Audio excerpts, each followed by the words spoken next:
नमो बुद्धाय। बुद्ध भारत की प्राचीन एवं मूल संस्कृति है।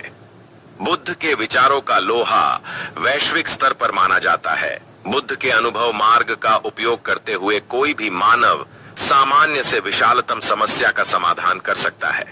एक बार भंते आनंद ने बुद्ध से पूछा था, हे बुद्ध, जो विचार हमारे पास आए हैं या जो विचार आने वाले पीढ़ियों तक पहुंचेंगे, कोई भी सामान्य बुद्धि विवेक का व्यक्ति किसी भी साहित्य में किसी भी विचार में सत्य है या नहीं, इसका परीक्षण कैसे कर सकता है? मार्गदर्शन करें। बुद्ध ने इसके एवज में जो उत्तर दिया उसमें आज तक के सभी इतिहास साहित्य को आईना दिखाया है। आप समझ जाएंगे क्यों।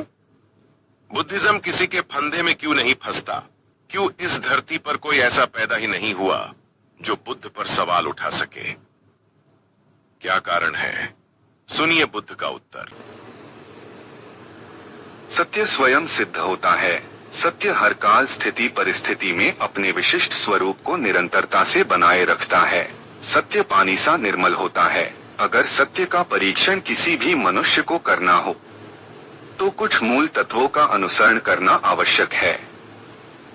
आनंद संसार में किसी भी बात को सिर्फ इसलिए सत्य न माने क्योंकि वह किसी पौराणिक साहित्य में लिखा मिले। संसार में किसी भी बात को सिर्फ इसलिए सत्य न माने क्योंकि वह पुराने समय से चली आ रही रीति रिवाज परंपरा एवं मान्यता से आप तक पहुंचा हो। आनंद किसी भी बात को इसलिए भी सत्य न माने कि उस विचार उस बात को पहुंचाने वाले ने स्वयं बुद्ध ने कही ऐसा दावा किया हो तो भी उसे सत्य न माने।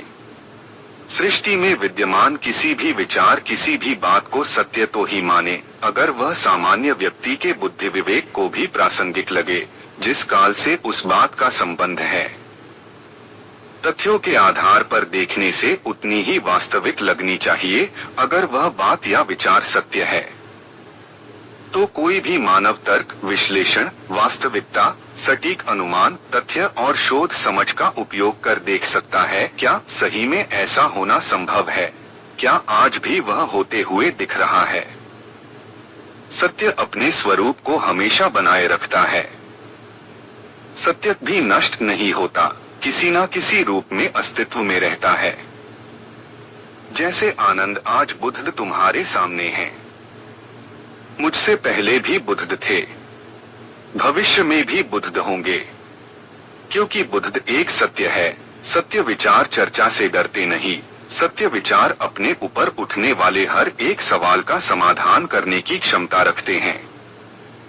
अतार्किक बातें काल्पनिकता से ग्रसित होती है और तर्क, तथ्य, वास्तविकता से असत्य विचार हमेशा दूर भागते हैं, जैसे अंधकार भागता है प्रकाश से। इसलिए मैं शाक्यमुनि बुद्ध समस्त संसार को यह ऐलान करता हूँ, मेरे नाम से कोई भी विचार किसी भी काल में मुझसे जोड़कर बताए जा रहे हो तो सबसे पहले देखो क्या वह तार्किक है या नहीं, क्या वे नैतिक है, क्या वे विचार वास्तविक है, क्या वे त्रिकालदर्शी है। सभी तथ्यों को जांच परख कर ही अगर आपके सभी मूल्यों से विश्लेषण से भी वह विचार परिवर्तित नहीं होते तो ही उसे मेरे यानी बुद्ध के विचार मानो। मैं तथागत शाक्यमुनि बुद्ध हमेशा नैतिक, वैज्ञानिक, आधुनिक, तार्किक, वास्तविक, अनुभव किए और मानवता के कल्याण से जुड़े तथ्यात्मक आधुनिक विचार ही एक सर्वकालिक शाश्वत दृष्टिकोण के साथ ही रखता हूँ। कोई भी अतार्किक, अवास्तविक विचार मेरे नाम से बताए जाएंगे तो उन विचारों को आप स्वयं नकार दे। मेरा अनुभव मार्ग वास्तविक है। तर्क और कितने भी सवाल करने की आजादी देता है और गलत विचार को जड़ से उखाड़ फेंकने की भी आजादी देता है। मैं वैचारिक आधुनिक दृष्टिकोण परिवर्तन स्वीकारने का समर्थन करता हूँ। अतार्किक बातें मानवता का कभी भी कल्याण कर ही नहीं सकती। तथास्तु।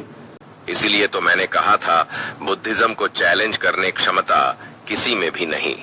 पता चला कि नहीं, जो कोई कहे कि इस बुक में ऐसा गलत मिला तो उसे बुद्ध ने पहले ही कहा है, मान ही मत। बुद्ध बहती निर्मल नदी है, पानी का रुका हुआ गटर नहीं की, जिसमें परिवर्तन को स्वीकारा न जाए। बुद्ध आधुनिक काल में भी उतने ही जरूरी है जितने तब थे। बुद्ध को स्वीकारो। संसार में कहीं भी घृणा द्वेष, कट्टरता, हिंसा, पाप, बलात्कार, चोरी, पाखंड, लूट, धर्म की लूट, धर्म का पाखंड नहीं होगा।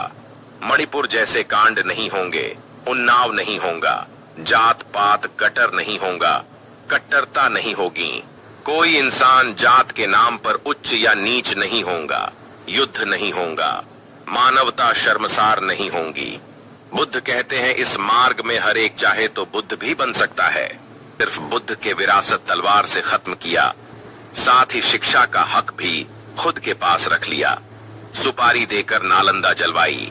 सभी आक्रांताओं ने जैसे खुद को महान और ऊंचा दिखाया, वैसे ही पाखंडियों ने भारत के मूल लोगों के साथ किया खुद को सबसे ऊंचा, पूरे भारत के लोगों को खुद से नीच बनाया। बुद्ध के विरासत को खत्म करके भारत के भविष्य को बर्बाद कर दिया था।